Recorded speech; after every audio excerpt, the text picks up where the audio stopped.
2020년 10월 21일 수요일 예레미야서 50장 11절로 20절 말씀.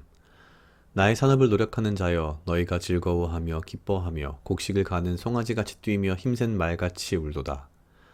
그러므로 너희 어미가 온전히 수치를 당하리라. 너희를 낳은 자가 치욕을 당하리라. 보라, 그가 열방의 말재와 광야와 마른 땅과 사막이 될 것이며 여호와의 진노로 인하여 거민이 없는 온전한 황무지가 될 것이라.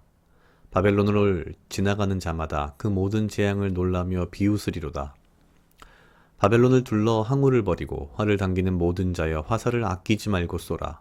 그가 여호와께 범죄하였음이니라. 그 사면에서 소리질러 칠지어다. 그가 항복하였고 그 보장은 무너졌고 그 성벽은 회파되었으니 이는 여호와의 보수하시는 것이라. 그의 행한 대로 그에게 행하여 보수하라.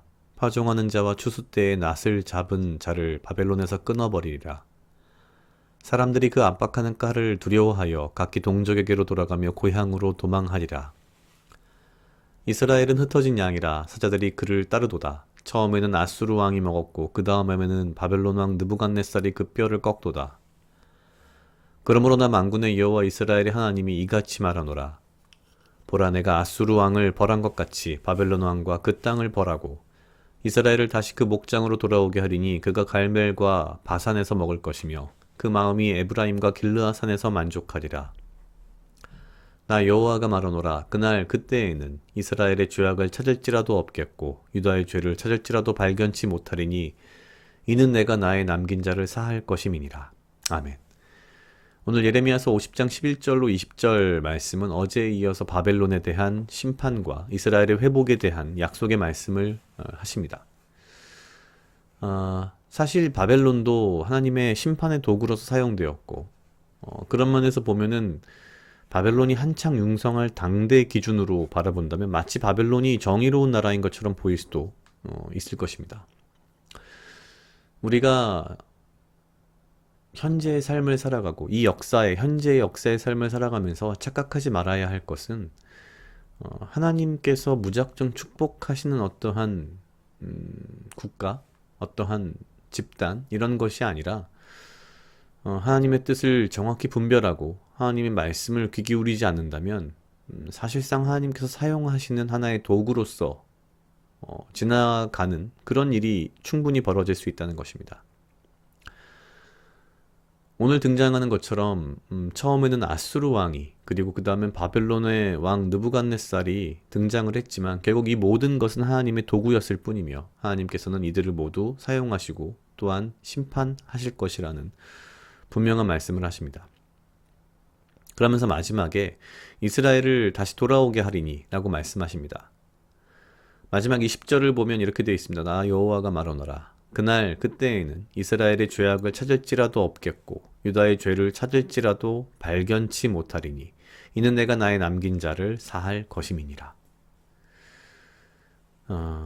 이스라엘 죄악을 찾을 수 없을 것이다. 유다의 죄를 찾을 수 없을 것이다. 그런데 그 이유는 무엇이냐면 내가 나의 남긴 자를 사할 것이기 때문이다.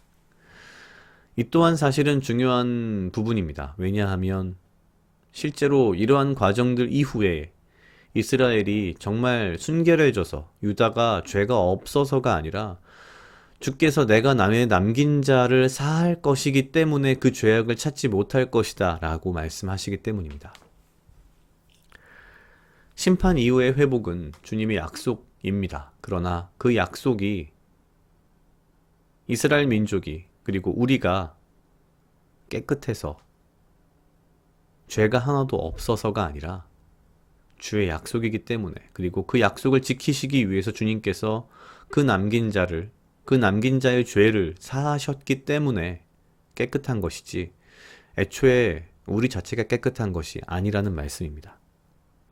우리가 예수님의 십자가의 피로 우리의 죄를 사함 받았지만 그것이 우리가 잘해서가 아니라 우리가 그렇게 죄를 사함 받을 만해서가 아니라 주께서 주님의 약속을 지키시기 위해 그리고 주님의 은혜를 그리고 우리를 사랑하시기 때문에 우리를 위하여서 그 죄를 사하여 주신 것이지 우리가 회복될 만하여 다시 주님의 목장으로 돌아올 만하기에 그런 것이 아니다라는 것을 오늘 예레미야서 50장 20절 말씀을 통해서도 알 수 있다라고 생각이 듭니다.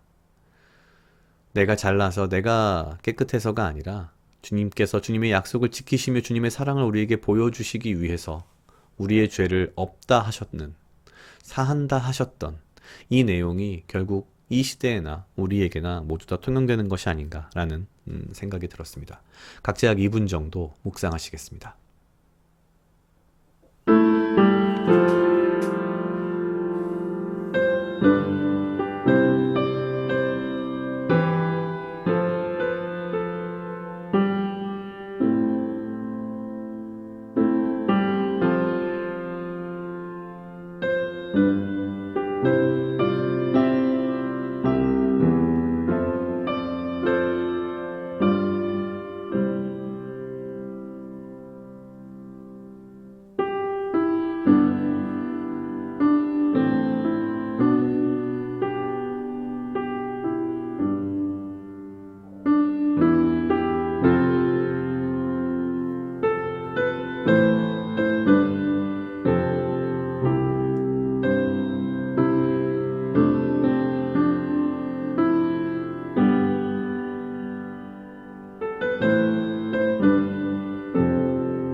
다 같이 기도하시겠습니다. 하나님 아버지 감사합니다. 주여, 이 하루도 나와 동행하여 주시옵소서. 아버지여, 나로 하여금 사랑하게 하시옵소서. 나를 해하려 하는 그 어떠한 무리들로부터 나를 지키고 보호하여 주시며 내가 오직 주님 주시는 지혜와 명철로 이 하루를 살아가고 나에게 필요한 건강과 육체적 강건함을 허락하여 주시옵소서. 주님, 내가 주 앞에서 사랑받을 만하여 주 앞에서 나의 죄를 사함을 받을 만하여 내가 주 앞에 서 있는 것이 아니라 주께서 나를 사랑하시며 나를 긍휼히 여기시고 나에 대한 약속을 지키시기 위하여 나의 죄를 사하셨음을, 그 죄사함이 나의 어떠한 잘남도, 나의 어떠한 노력에 의한 것도 아니며 오직 주의 은혜로 인한 것임을 알고 이 하루, 나에게 주어진 은혜의 이 하루를 주께 감사하며 살아갈 수 있도록 주여 인도하여 주시옵소서. 오직 주의 약속의 말씀 가운데에 나의 삶이 이렇게 하루하루 감사함으로 살아갈 수 있음에 내가 감사하며 주께 나의 삶을 드리는 삶을 살아갈 수 있도록 인도하여 주시옵소서. 감사합니다. 이 모든 말씀 예수님 이름으로 기도드렸습니다. 아멘.